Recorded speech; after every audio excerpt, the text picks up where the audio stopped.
You're listening to Too Much on Her Plate, the podcast for smart, busy women who are tired of running on the hamster wheel and are ready to create freedom from overeating and emotional eating. I'm your host, clinical psychologist, author, and a smart, busy woman too, Dr. Melissa McCreary.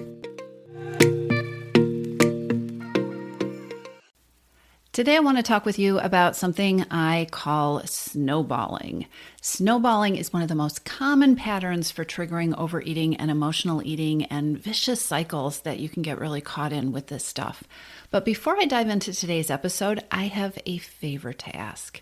If this is not your first time listening to the podcast, and if you are continuing to listen because you're getting value from it, I would love it and really appreciate it if you would take just a few moments to share the podcast with a friend or share the episode that you particularly like on social media, or take a few moments to leave a rating or a review wherever it is that you're listening to this episode.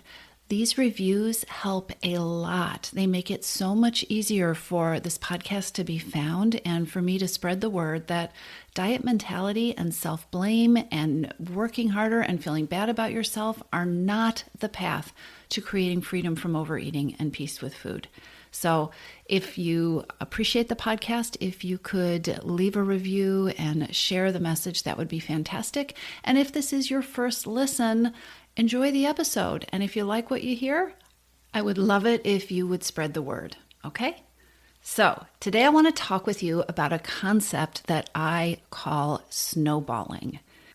And I want to talk about it because it is one of the most common patterns that can trigger emotional eating and overeating if you're not conscious of it.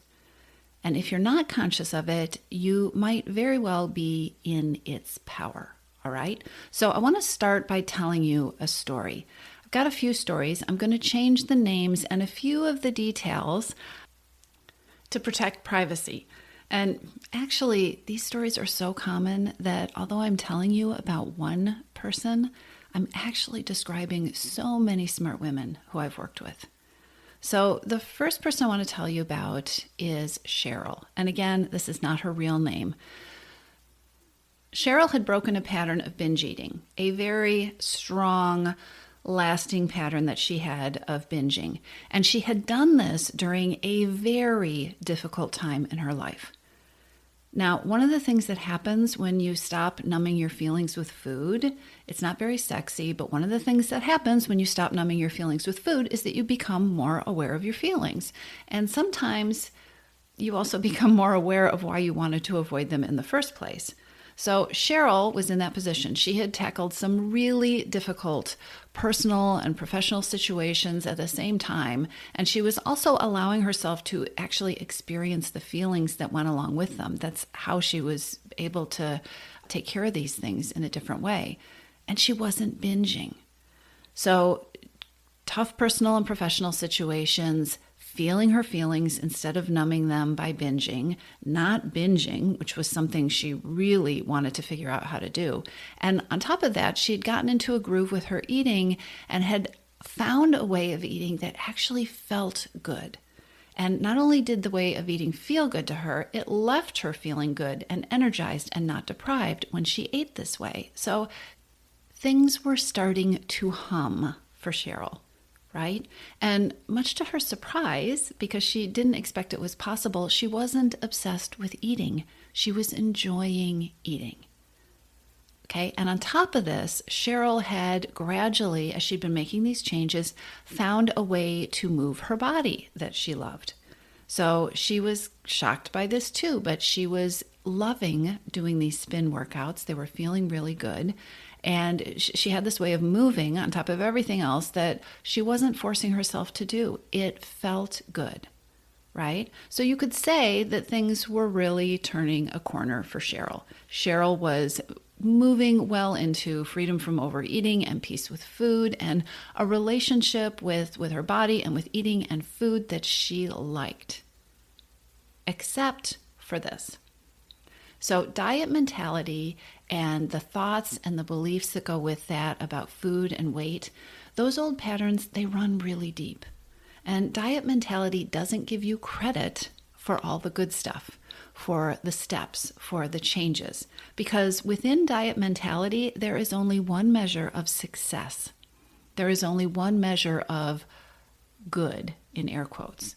And that measure, you know what it is did you lose weight?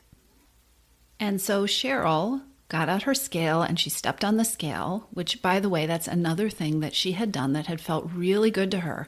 After a lifetime of feeling like a slave to the scale and meticulously tracking her weight, she had put that scale away.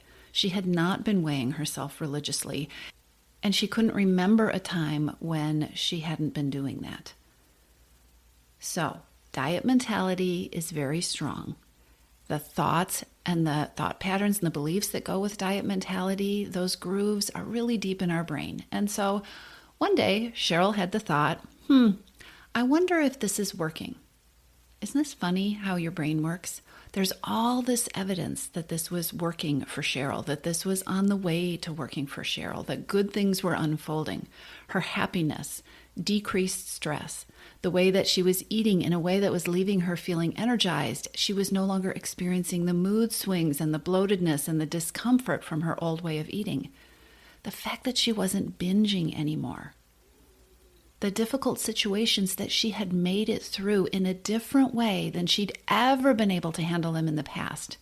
Because she wasn't numbing her feelings, she was taking care of herself and she was responding to the feelings. Big changes. But within diet mentality and old patterns of thinking, none of these things really count.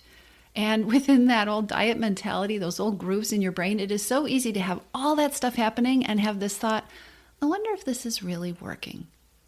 And so Cheryl stepped on the scale and she found that in the midst of all these changes, she hadn't lost any weight. And actually, her weight had gone up. And this is where snowballing starts. Snowballing is what I call the cascade of thoughts that we can create that can almost instantly convince us that one thing is really a mountain of things. It's like that snowball that runs downhill in the cartoons, the one where it gets bigger and bigger and bigger and it rolls faster and faster until that little cartoon character is running faster and faster trying to escape this giant snowball to keep from getting squashed, right?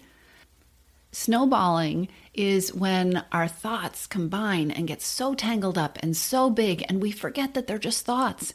And we forget that there are other pieces of evidence or other things that are happening. It's really easy when you're snowballing to lose your sense of being grounded and to forget about the power that you have. When you're snowballing, your thoughts and the feelings that come from those thoughts can overtake you. And snowballing causes a ton of overeating and emotional eating. So here's what this looked like for Cheryl in the situation that I just described. She started to snowball. And here's what she told me she was thinking when we took this apart and talked about it later. So she thought, I gained weight. Then she thought, how could this happen? I was working so hard. And then she thought, I've accomplished nothing. Nothing has happened here. And then I can't do this. What's the point? All these old thoughts and familiar patterns, that dance that she knew so well, did what snowballing does. It created more discouragement and more frustration. And Cheryl binged. She had a binge for the first time in a really long time. And it wasn't even food that she was craving that she binged on. She ate the old food, the usual food that she had binged on in the past. And then after the binge, which was part of the snowballing thoughts continued. And her thoughts went something like this. Well, now it's really ruined. I knew that these new things wouldn't last. All those new things I was doing, I knew they wouldn't last. I'm going to struggle with this forever. Nothing ever makes a difference. And then I guess I'm giving up. I guess I can't do this. I guess this is too hard. Which of course was followed by more overeating, choosing food that left her feeling really crappy and that she wasn't even tasting or enjoying, and then dropping the habits that did make her feel good, ignoring this newfound passion she had for cardio, eating more food that made her feel bad, and creating and building up that loop of behavior and thinking that just perpetuated itself. Cheryl got stuck in the snowball cycle. Now, there are two things I need to tell you. I know you've heard it from me before, but we need to repeat it. Diet mentality is never going to help you create freedom from overeating. If all you're pursuing is that singular goal of weight loss, you are never going to break free of the power that food might have in your life. And this doesn't mean that there's anything wrong with having weight loss as a goal or as one of your goals. It does mean that understanding and addressing the reasons that you eat and the reasons that you overeat or binge, that's an essential part of creating lasting change. If you don't address the reasons, food continues to have the power. Cravings continue to have the power. The urges to overeat continue to have the power. So there's diet mentality, and then there's freedom mentality. And within freedom mentality and the path that I help my clients create for themselves, even if weight loss is a goal, it might not come first. I know. Let that sink in. Let that metabolize, because it's really hard for a brain that is used to diet mentality thoughts to absorb. But within freedom mentality, weight loss might not come first, even if it's a goal. I want you to go back and remember all the wins that Cheryl had had that her thoughts just pushed out of the picture when she saw that number on the scale. Remember, she wasn't numbing or binging. She was navigating difficult feelings, hard emotions, and really difficult personal situations and professional challenges. She was doing these things. She was figuring out how to eat, how to nourish herself in a completely different way that wasn't about deprivation and the old cycles of dieting and getting too hungry that she'd been through a million times before. She was using trial and error and trying to really find out by using trial and error what worked for her. And guess what? These wins were building because she was actually very good at paying attention to herself and being curious and noticing what worked and what felt good and what didn't. And I don't have a crystal ball, obviously, but if she wasn't doing these things, and the life crisis storm that she had just come through, what had happened to her when she wasn't doing these things to take care of herself and to take care of the reasons that she ate and to learn how to be with her feelings. I don't have that crystal ball, but if she was navigating all these crises while she was using binging to numb her feelings, would she have gained weight? Would she have gained more weight? I don't know. Would the crises have dragged on longer because she was numbing instead of having ways to address the reasons and be with her feelings? My guess is probably, right? Snowballing often starts when weight loss isn't the first thing that happens. Snowballing convinces you that weight loss will never happen. Because a part of snowballing is the belief that if the weight loss hasn't happened first, you're doing the wrong thing.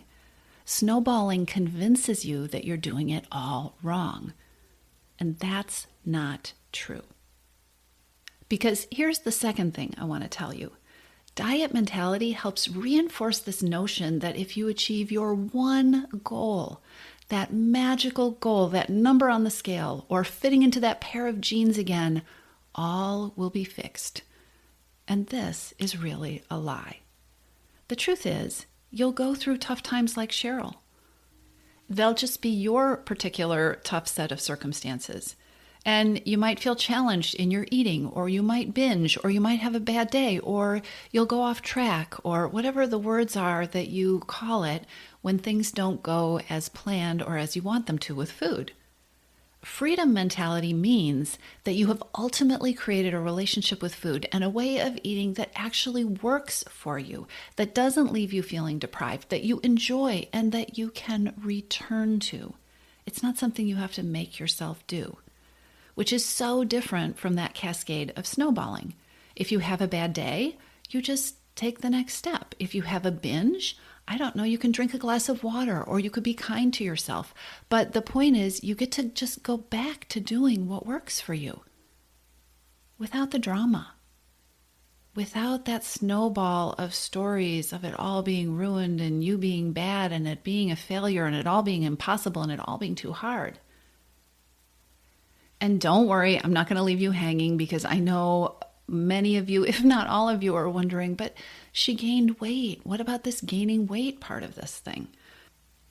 Listen, this is one woman's story. This is Cheryl's story, but this is also a story that is familiar to so many of us. And what I want you to hear is that snowballing tells you to throw out the baby with the bathwater. Throw it all out, start over, quit, despair, blame yourself, right? You've got to begin anew on Monday or the first of the month or next season or after the holidays. You have to start over or be tougher or find something new. Freedom mentality is a complete shift. Freedom mentality is about learning and continuing to learn what works for you. And then as you learn what works for you, expanding on it. In diet mentality, it was all ruined. It hadn't worked, right? It was time to start over. But for Cheryl, lots of things are working.